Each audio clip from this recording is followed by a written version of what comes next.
तो ये तकलीफें मतलब कोई किसी को कर्म की थियरी पे छोड़ना नहीं चाहता। मैं यहाँ पे ये इसलिए फिर से डिस्कस करना चाहता हूँ इस टॉपिक को कि जैसे कृष्ण ने भी अर्जुन को कहा था कि कौन जिएगा कौन मरेगा ये तुम्हारी समस्या नहीं है अर्जुन, तुम अपने कर्म करो। तो हमें भी हमारे घर के अंदर जो भी मनुष्य जो भी हम साथ में रहते हैं, जो भी रिश्तों के कारण हम रहते हैं, तो उन सबको अपने कर्म पे छोड़ देना चाहिए कि वो उसके अच्छे कर्म होंगे तो उसके साथ अच्छा ही होगा, बुरे होंगे तो बुरा होना ही होना है। इसमें तो भगवान भी आके नहीं बदल सकते। तो हम अपने एक दूसरे को बार बार डिसीजन देते हैं, हम जजमेंट देने लग जाते हैं कि तूने ये किया इसके कारण ये होगा तेरे, मतलब अपने दोस्त का टोपला दूसरे पे डालना आज के मनुष्यों का सबसे इजी वे, अपने आप को शांत रखने का एक सीधा रास्ता है। दूसरों को अपनी अशांति उसके सिर पे डाल दो ताकि वो अशांत हो जाए, हम शांत हो जाए। जो मन में भड़ास थी बोल दिया, मन को शांति मिल गई। लोग ये समझते हैं, आप क्या कहेंगे इसमें? देखो, आज थियरी ऑफ कर्म लोग जानते नहीं है कि मैं जो करूँ, विश्वास नहीं है थियरी ऑफ कर्म, थियरी ऑफ कर्म पे भरोसा नहीं है, क्योंकि ऐसी हालत हो गई ना दुनिया की। क्योंकि आजकल क्या है कि जो भ्रष्टाचारी हैं, जो महा राक्षस है, ये सारे बहुत ऐश्वर्य भोग रहे हैं, उनके पास मतलब ये लोग डगमगा रहे हैं। बिल्कुल थियरी ऑफ कर्म के भरोसा लोगों का ट्यूट क्यों गया मैं बता दूं आज। नहीं वो तो पता ही है। आज रावणों का राज्य तो रावण सुखी है। हाँ, पहले भी रावण था ना, मैं आज तो घर घर में रावण किनको कहोगे। तो रावण सब जो आसुरी वृत्ति वाले हैं वो सब सुखी है। हाँ। और जो अच्छे बेचारे शांत है वो बेचारे दुखी, उसको दाल रोटी खाने का भी मुश्किल। इसका मतलब इसलिए रावण बने, इसलिए नास्तिक होते जा रहे, इसलिए नास्तिक होते जा रहे। वो बात वो नहीं, हमें थियरी ऑफ कर्म को ऊपर भरोसा रखना चाहिए। स्थिति उसको तो अगर भगवान पे भी तो भरोसा रखना चाहिए, अपने आप पर भी भरोसा रखना चाहिए, स्वचिंतन करना चाहिए, आत्मस्वरूप की अनुभूति होनी चाहिए। मैं आत्मा हूँ और आत्मा में क्यों गिर गया हूँ, मैं ऐसे माहौल में फंस क्यों गया हूँ, ये सोचना चाहिए ना। आत्मचिंतन होना चाहिए, आत्मचिंतन होना चाहिए। मैं कौन हूँ, कहाँ से आया हूँ, इतने सारे धर्म क्यों आए और मैं यहाँ फंस क्यों गया हूँ, मेरे कौन से कर्म है तो इनके कारण मैं ऐसे माहौल में फंसा हूँ। ये सब कुछ सोचना चाहिए ना। आत्मचिंतन नहीं है, स्वचिंतन नहीं है। आज पर चिंतन हो गया, दूसरों की सोच चलती है, वो ये कर रहा है वो ये कर रहा है, दूसरों को देखते हैं। आप परमात्मा को देखो, परमात्मा को याद करो, वही तो ऑलमाइटी ऑथोरिटी को याद करो ना। अब वो ये सब छोड़ो, ये धर्म नाच जात से परे चले जाओ, ये तो बहुत लड़ाई झगड़े वाला खेल है। वो तो सब उनसे क्योंकि वो सब अलग अलग डिफरेंस ऑफ थियरी है। God is one, truth is one. जब ट्रूथ इज वन नहीं है तो सब झूठ है। ठीक है, जो सब अलग अलग कह रहे हैं ना तो अलग अलग सब झूठ है ना। God is one, truth is one. क्योंकि एक ब्रह्मांड को भी ना देखो, अनंत कोटि ब्रह्मांड को भी ना देखो, गैलेक्सी है, यूनिवर्स, मल्टीवर्स, पूरा मल्टीवर्स में ही हालत है। हर सोलर सिस्टम में ये सब मनुष्य जैसी आत्माएं, सूक्ष्म जगत भी है ना, कोई ऐसी कोई स्थूल जगत नहीं है। सूक्ष्म जगत में भी ऐसी हालत है। सूक्ष्म जगत वाले भी लड़ाई झगड़े कर रहे हैं, इसलिए स्थूल, इसकी इफेक्ट स्थूल जगत पे। बाबूजी कई बार ये भी सुनते हैं वीडियो के अंदर कि लोग कहते हैं कि तुम्हारे घर में भूत है, वो लड़ा रहे हैं, झगड़ा रहे हैं, तुम्हारे अंदर अशांति पैदा कर रहे हैं। तो क्या ये भी इसका कॉज ऑफ इसका है, अशांति, युद्ध? हमने भूतों की थियरी पर वीडियो है ना हमारा जी, उसमें स्पष्ट बोला है जी कि जितने मनुष्य है ना, इससे कई गुना भूत प्रेत हैं। कितने? कई गुना भूत प्रेत हैं।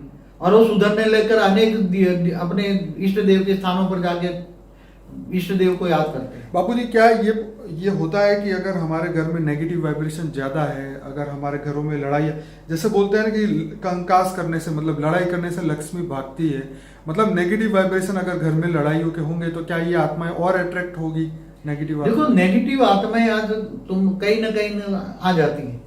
आजकल तो धर्म परिवर्तन करने वाली आत्माएं भी तुम्हारे घर में घुसी है, तो वो तुम्हारा मन को करके, तो ये आत्मा लड़ाती है, आपस में लड़ाती है। कईयों में तो प्रेस करके लड़ती है। घर में समझो 5-7 आत्माएं, तो उसमें 5-7 भूत घुसे हुए सब लड़ते हैं, एक दूसरों के सिर फोड़ते हैं, इतने लड़ाई करते हैं, इतने कंकास होते हैं। तो लड़ाई झगड़े से, देखो लड़ाई झगड़े से सूक्ष्म शरीर तुम्हारा खराब हो जाता है, वायुमंडल खराब होता है। हाँ, पूरा वायुमंडल, तो दिमाग तुम्हारा खराब होता है, फिर धीरे धीरे धीरे बॉडी पर इफेक्ट हो जाती है। और धीरे धीरे कहते हैं कि कमाई करने का जरिया जो होता है उसमें भी धंधे पर जाओ तो मन नहीं लगेगा, धंधा नहीं चलेगा, क्योंकि तुम्हारा नेगेटिव वायुमंडल है, तुम्हारा ओरा ही नेगेटिव है। अगर कोई लड़ाई झगड़ा करके घर में बेचारा कोई व्यापारी दुकान पे बैठा है, तो दुकान पे वो व्यापारी बैठा है, तो उसका सूक्ष्म शरीर तो घर से लड़ाई झगड़ा करके तंग होकर आया है, और वहां बैठ के भी घर की याद आ रही है, अब तो इसको छोड़ूंगा नहीं ना, घर जाके ये करूंगा, वो घर में ही लड़ाई झगड़े में मूड में है। हाँ, आज सबको यही मूड में है, चाहे नौकरी पर हो, धंधे पे हो, तो उसका ओरा ब्लैक है, ब्लैक है, यहाँ रेड कलर का है, तो चारों दुकान में भी ब्लैक फैल जाएगा, दूसरे लोग भी ऐसे ही हैं, तो चारों ब्लैक ब्लैक, तो धंधा कैसे चलेगा? अगर कोई कस्टमर आता है तो उसको ब्लैक कॉस्मिक, ब्लैक हो रहे के कारण ब्लैक हो रहा तुम्हें नजर आता है तो वो भी भाग जाता है। मालिक की नौकर को झाड़ता रहता है कि ये कर वो कर, तो मतलब उसके ऊपर इतना गुस्सा करता है तो कहाँ से शांति के वाइब्रेशन? आजकल यही है कि लोगों का रोग का कारण, मनोरोग का कारण, धंधा नहीं चलने का भाई कारण है, यही है। लोग कहते हैं टोटका करते हैं, भूत प्रेत भेज देते हैं तो टोटका करते रहते हैं, फिर टोटका बंद करने के लिए दुकान पे नींबू बांध देते हैं। हाँ, मगर आत्मा की शक्ति बढ़ाओ, ये तो बहुत चल रहा है ना। तुम आत्मचिंतन करो, स्वचिंतन करो, अपने ऑलमाइटी अथॉरिटी को जानो तो आत्म स्वरूप में पावर आएगी, ये सब चला जाएगा। इसका कारण का निवारण एक ही है, आत्मा की शक्ति को बढ़ाया, आत्मा पावरलेस हो गई। इसलिए नेगेटिव रिएक्शन चाहे भूत प्रेतों का हो चाहे मनुष्यों का, वो रिएक्शन तुम्हें, नेगेटिव रिएक्शन जब तक आत्मा में पावर नहीं है, पावरलेस आत्माओं की ये निशानी है, इसलिए वहां ये इफेक्ट होती है। इसलिए जरा अच्छी तरह स्वचिंतन करो, आत्मचिंतन करो। एक बात करते करते मेरे दिमाग में आई कि आध्यात्म का जो ये ज्ञान है, ये कोई टोटका नहीं है, ये कोई ऐसा समाधान नहीं है कि इसको करते ही आपको तुरंत ही फल मिल जाएगा। ये तो पूरी मतलब हमारे जर्नी, हमारी अस्तित्व का ज्ञान है, जो आध्यात्म का ज्ञान है। ये बहुत बड़ी बात है, पर लोगों को जो है वो टेम्पररी रिलीफ में ही ज़्यादा इंटरेस्ट आता है कि भाई चलो ये किया, हो गया अपना काम। आजकल क्या वो इंस्टेंट चाहिए सबको, क्या चाहिए? इंस्टेंट, मैगी जैसा इंस्टेंट। 2 मिनट में सब कुछ चाहिए, ऐसा नहीं होता। क्योंकि आत्माएं अनेकों जन्मों से जो यही काम करती है। संकल्पों का युद्ध खत्म ही नहीं हो रहा है, कब से शुरू है? जब से अनेकों जन्म, जब से मनुष्य बनता है तब से सोते सोते सोते सोते और गिरते गिरते गिरते गिरते सत्युग त्रेता द्वापर कलयुग में। पूरा द्वापर तो लड़ाई में गया है, धर्म युद्धों में गया है। मैंने पूरी कई वीडियो में कहा है। तो बापूजी ऐसी कोई भी धरती पे ऐसी जगह ही नहीं बची, लास्ट में लोगों को एक ही दिमाग में आता है भाई चलो हिमालय में चलते हैं, वहां शांति मिलेगी। मगर वहां भी शांति नहीं है, वहां भी अब तो नेगेटिव आत्माएं वहां पहुंच गई है। पर बापूजी वही है कि धरती पे ऐसी कोई शांति वाली जगह नहीं बची है कि लोगों को जाके वो चीज को मतलब अपनी मेंटली ये चीजें छोड़ के एक पॉजिटिव वायुमंडल में आया जाए। जैसे वाटर पार्क में जाते हैं तो पानी में जाते हैं, नहाते हैं, अच्छे अच्छे पानी के अलग अलग वो स्रोत होते हैं। इसी तरह शांति के कोई ऐसे स्रोत नहीं बचे हैं इस दुनिया में कि जाके मनुष्य को शांति फील हो। मनुष्य शांति पाने के लिए पहाड़ों में जाते हैं, मगर वहां भी तो शांति नहीं है ना। शांति तो आत्मा के अंदर है ना। तुम भीतर देखो ना, अपने अंदर देखो ना, आत्मा स्वरूप में देखो ना। आत्मा के अंदर पावर लाओ ना। आत्मा में पावर नहीं है, आत्मा तमो प्रधान बन गई, हर बार कहता हूँ। तो आत्मा की पावर, तुम पावर हाउस से कनेक्शन जोड़ो तो आत्मा में पावर आएगी, और वो पावर हाउस है ऑलमाइटी अथॉरिटी।